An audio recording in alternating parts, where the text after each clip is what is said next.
We're getting kicked out because we spoke a different language. This is 2016. 2016. Look, Delta Airlines are kicking us out because we spoke a different language.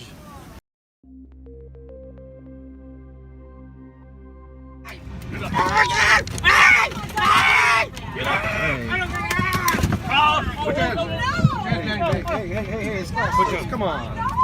come on.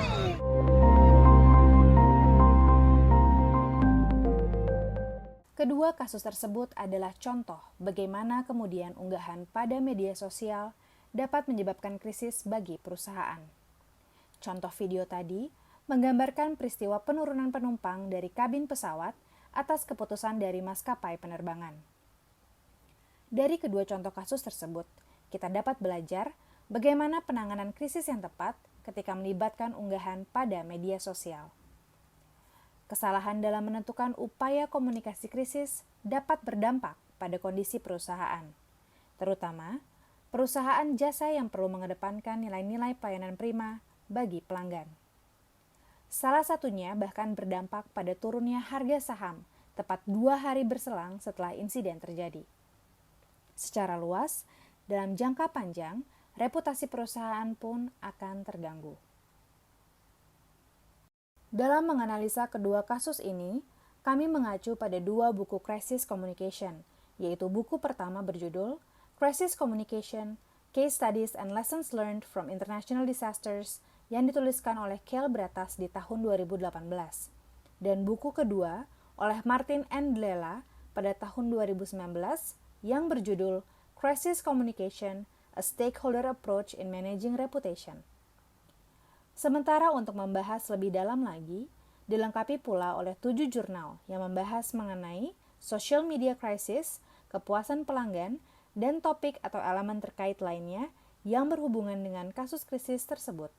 Berikut kronologis terhadap kasus Delta Airlines. Pertama, krisis terjadi ketika unggahan di Twitter oleh seorang YouTuber bernama Adam Saleh yang merekam dirinya mengalami diskriminasi oleh pihak Delta Airlines karena berbicara bahasa Arab saat menelpon ibunya. We're getting kicked out because we spoke a different language. Kedua, peristiwa ini membuat ketidaknyamanan terhadap 20 penumpang lainnya yang berujung pada diturunkannya Adam dengan rekannya oleh petugas Delta Airlines. Ketiga, sepanjang proses untuk menurunkan dirinya, bahkan hingga akhirnya dia berada di terminal bandara Heathrow, London, Adam terus merekam dan mengunggahnya melalui media sosial untuk memberikan informasi terbaru kepada publik atas peristiwa yang dialaminya. Hey guys, I'm Adam Saleh. What's up? I'm Slim. And today we're going to talk to you guys about what happened at the Delta airplane we were at. So right now we're in New York City. We finally made it home safe. And I just want to say thank you guys so much for your support. Seriously, you guys have been helping us so much. And what happened today, seriously, breaks my heart. Our flight was around 10 a.m. in the morning. We're heading back to New York City. We haven't been home for a month and a half. So we're tired, ready to go home. Keempat, akibat peristiwa ini, tagar boikot Delta viral di pengguna Twitter dan media sosial lainnya seperti YouTube dan Facebook, sehingga hal ini membuat saham maskapai Delta turun di pasar modal.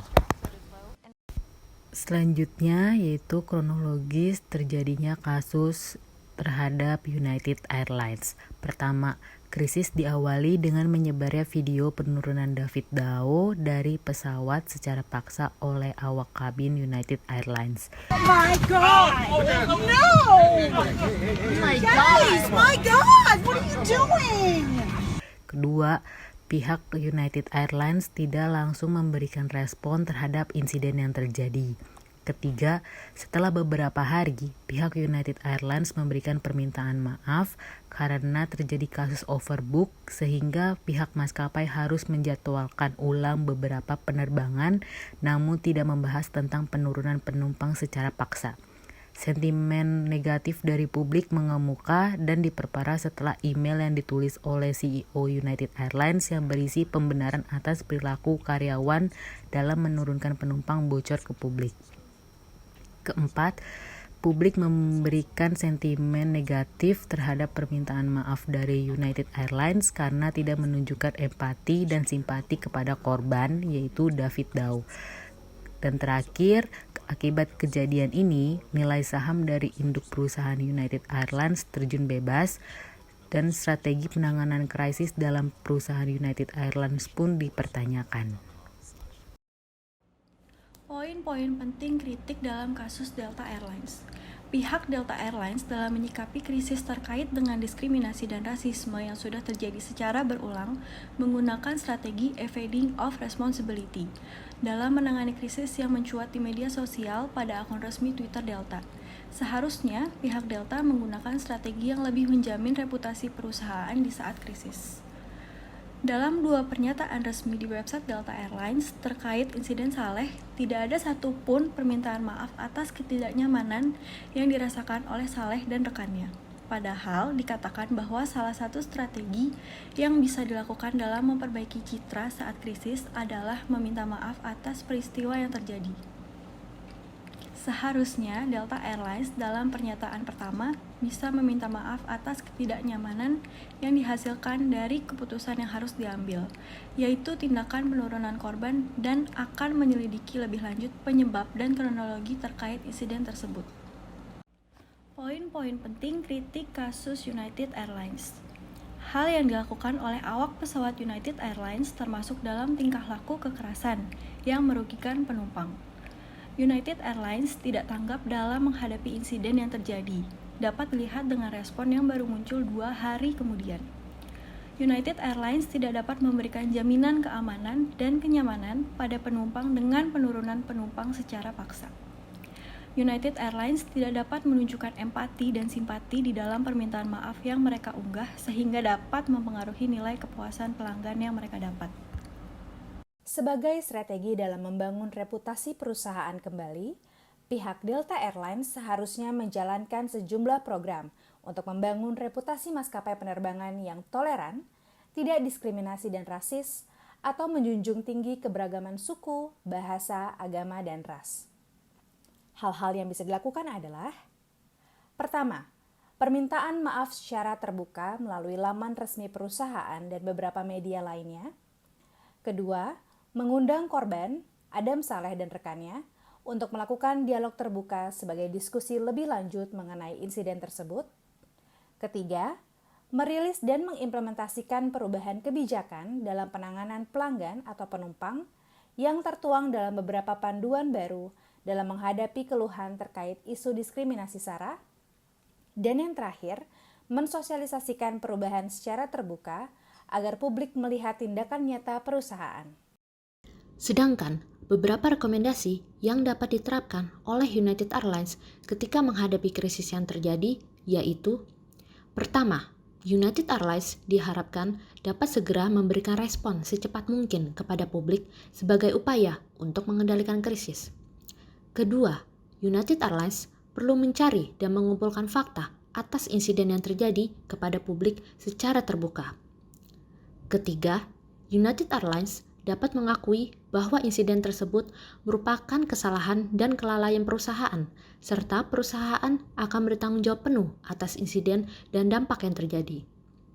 Keempat, CEO United Airlines pada saat insiden terjadi, yaitu Oscar Munoz, perlu mengunjungi secara langsung Dr. Dao pada kesempatan pertama setelah kejadian sebagai bentuk simpati dan empati yang mendalam kepada korban.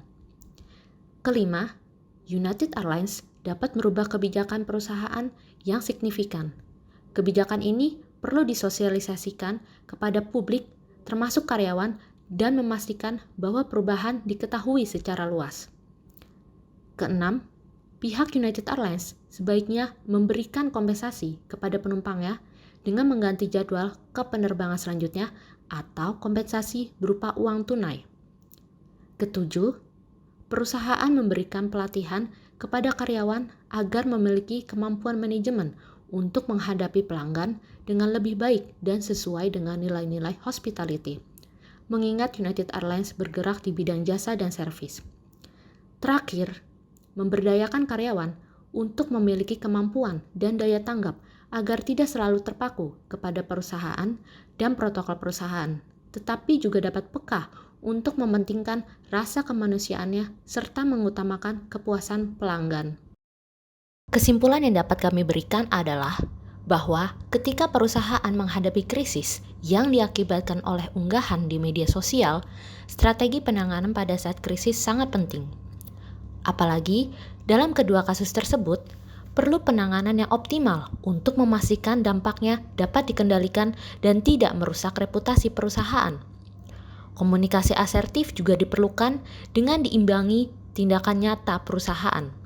Hal ini dilakukan untuk meyakinkan publik bahwa strategi krisis yang diterapkan bukan hanya sekedar pernyataan semata, melainkan perwujudan komitmen perusahaan terhadap publik dalam menghadapi krisis. Sekian analisis kami terhadap manajemen krisis pada kasus penerbangan Delta Airlines dan United Airlines yang diakibatkan oleh media sosial.